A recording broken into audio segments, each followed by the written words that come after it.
नमस्कार दोस्तों, फिर से स्वागत है आपका आपके ही चैनल आपके ही यूट्यूब परिवार में। सबसे पहले तो आप सभी को नए वर्ष की हार्दिक शुभकामनाएं, दूसरा नवरात्रि की भी हार्दिक शुभकामनाएं आप लोगों को। तो देखिए, बड़ी इलायची में जो है तेज़ी तो कंटिन्यू जारी है, ये आप देख ही रहे हैं, और इसमें लगता भी यही है कि आगे जो है तेज़ी अपने को देखने को मिल सकती है। लेकिन पहले एक चीज़ बोलना चाहूँगा कि रविवार को आपको पता है कि मैं लाइव स्ट्रीमिंग करता हूँ सवाल जवाब के लिए। तो उसके अंदर सवाल जवाब के अंदर आपने देखा होगा कि वीडियो चलता चलता जो है मेरा रुक गया था, मतलब एकदम से अपने आप ही जो है बंद हो गया था। मतलब यूँ समझ सकते हैं कि स्ट्रीमिंग जो है वो बंद हो गई थी। तो अब देखिए, उसके अंदर मैं पहले तो सॉरी बोलूँगा कि स्ट्रीमिंग एकदम से बंद हो गई थी। अब मैं आपको कारण बता देता हूँ कि स्ट्रीमिंग जो है बंद हुई क्यों थी।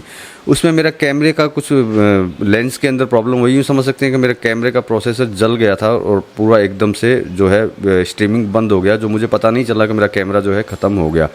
लेकिन ये मैंने चीज़ आपको क्यों बोली है, इसका कारण बताता हूँ। इसके लिए सबसे पहले तो जो मेरे ग्रुप मेंबर्स हैं, जो मेरे से जुड़े हुए हैं, उनको सब बहुत बहुत धन्यवाद दूंगा। साथ में उन्हीं ग्रुप मेंबरों में से एक ग्रुप मेंबर हैं जिनका नाम है पुनीत जिंदल जी। तो मतलब पुनीत जी को बहुत बहुत धन्यवाद है, क्योंकि उन्होंने मेरे से पूछा, कल भी वीडियो नहीं बन, परसों वीडियो जब प्रॉब्लम हुई क्या हुआ, तो मैंने बोला ऐसे ऐसे कैमरा प्रॉब्लम हो गया है, तो अभी 4-5 दिन तक जो है वीडियो बन नहीं पाएंगे, क्योंकि कैमरा रिपेयर वगैरह होने में तकलीफ़ होगी। उनकी दिलेरी माननी पड़ेगी, बिल्कुल मतलब ज़बरदस्त दिलेरी थी उनकी कि उन्होंने बोला कैमरा रिपेयर की ज़रूरत नहीं है, कैमरा मैं भेज देता हूँ। तो मतलब यूँ समझ सकते हैं कि आज का वीडियो जो है पुनीत जिंदल जी के कैमरे की वजह से ही है, क्योंकि उन्होंने ही ये कैमरा मेरे को भेजा। क्योंकि मैं अगर अपने कैमरे का इंतज़ार करता तो शायद मुझे 5-6 दिन या 7 दिन लग जाते। उन्होंने नया ही परचेज़ करके मेरे को भेज दिया। तो पुनीत जी को फिर से बहुत बहुत धन्यवाद कैमरा देने के लिए और इतना प्यार करने के लिए, क्योंकि उन्होंने ये भी बोला था कि वीडियो आपके डेली आने चाहिए, आपका कैमरा आता रहेगा, मैं आपको कैमरा गिफ्ट में देता हूँ। तो उन्होंने कैमरा भेजा और उन्हीं के कैमरे से ही जो उन्होंने मुझे दिया, उसी कैमरे से जो है आज वीडियो शूट हो रहा है और उसी वीडियो से ही, उस कैमरे से ही ये वीडियो बन रहा है। तो दोबारा से पुनीत जिंदल जी को बहुत बहुत धन्यवाद। तो चलिए अब बात कर लेते हैं सबसे पहले नेपाल की फ़सल के बारे में, क्योंकि बहुत ज़्यादा लोग जो हैं वापस से जो है फ़सल के बारे में चर्चा करने लगे हैं कि नेपाल की फ़सल की सिचुएशन जो है प्रेजेंट टाइम में क्या चल रही है। तो देखिए, मेरी जो जिस हिसाब से वापस किसानों से जो बात हो रही है, वही प्रॉब्लम जो पहले जो मैंने आपको बताई थी कि बारिश तो वहाँ ज़रूर हुई थी, उसमें डाउट नहीं है नेपाल के अंदर, लेकिन बारिश के बाद में वापस जो है गर्मी जो है बढ़ने लगी है। और जैसे कई लोग बोलते हैं कि आने वाली क्रॉप कितनी रहेगी, तो देखिए मैं सबसे बड़ी चीज़ उनको भी बोलता हूँ और आपको भी बोल देता हूँ कि जो मुझे फ़ोन करके पूछते हैं, तो देखिए मैंने उनको बोला था अगर फूल जब मैच्योर होने चालू हो जाएंगे, फूल लगने चालू हो जाएंगे, तब मैं आप कोई कैलकुलेशन जो है उसकी मैं बता पाऊँगा। तो प्रेजेंट टाइम में जो है अगर ये मौसम जैसा वापस हुआ है, अगर इस तरीके का मौसम अगर फिर 20-25 दिन अगर चलने की सिचुएशन हुई इसके अंदर, तो शायद जो बच्चे कुछ पौधे थे जिनके लिए मैंने बोला था कि बहुत सारे पौधे बचे हुए हैं जिनसे फसल अपने को मिलने वाली है, तो उस फसल में भी जो है दिक्कत आ सकती है।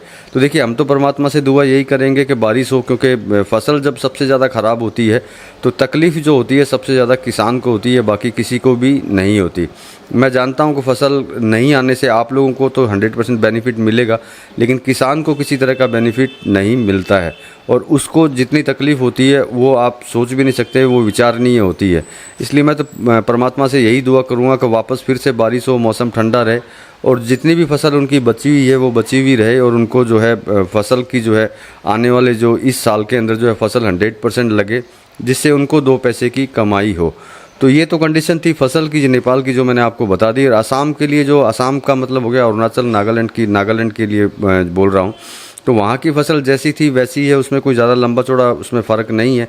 ऐसा नहीं है कि बर्फ़बारी होने से या बारिश होने से कोई बहुत ज़्यादा फसल जो है वहाँ पैदा हो गई हो।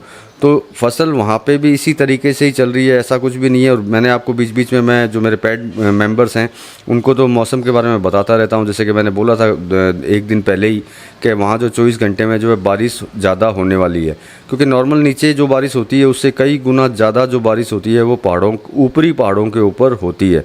तो उस बारिश से भी जो है असर जो है, मतलब अगर ज़्यादा बारिश होती है तो पौधों को दिक्कत है, अगर नॉर्मल बारिश होती है तो जितने पौधे बचे हुए हैं वो बचे हुए रहेंगे। हाँ, अगर ज़्यादा बर्फ़बारी अगर हो जाती है ऊपर वाली साइड में अरुणाचल के, तो उसमें कहीं कोई तकलीफ़ हो सकती है, नहीं तो कोई तकलीफ़ उसके अंदर नहीं होगी।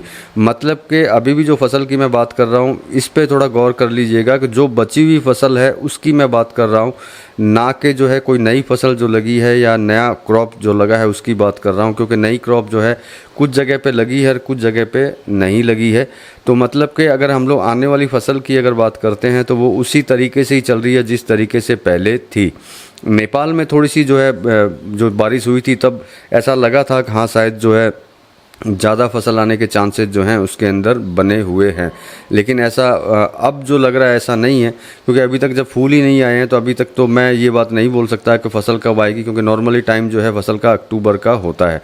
तो अक्टूबर तक जो है अपने को इंतज़ार ही करना होगा और सबसे पहले अपने को 15-20 दिन महीना भर का इंतज़ार करना होगा, जिससे कि ये कैलकुलेशन लगाया जा सके कि आने वाली फसल रहेगी कितनी। तो चलिए, ये तो थी फसल की सारी बात। अब बात कर लेते हैं तेज़ी की। तो देखिए, प्रेजेंट टाइम में तेज़ी जो है बरकरार है, तेज़ी इसी तरीके से मेरे हिसाब से चलती हुई जाएगी।